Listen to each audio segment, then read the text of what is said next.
Hey guys, welcome back to yet another interesting video of How Logical.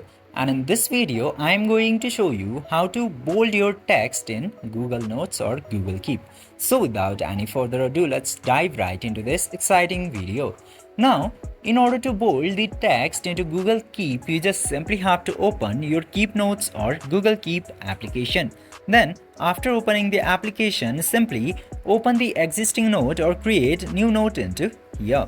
For example, I'm creating this new note in order to bold the text. Now, you just simply have to type something into here and after that select this option into here.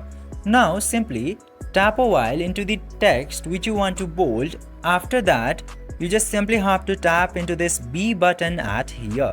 And after tapping into B, your text will successfully be bolded. As you can see here, you can clearly see the difference into these two text.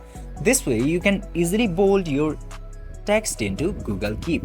I hope this video was very helpful for you. If yes, don't forget to like, share and subscribe to the channel to never miss another update. Thank you for watching the video.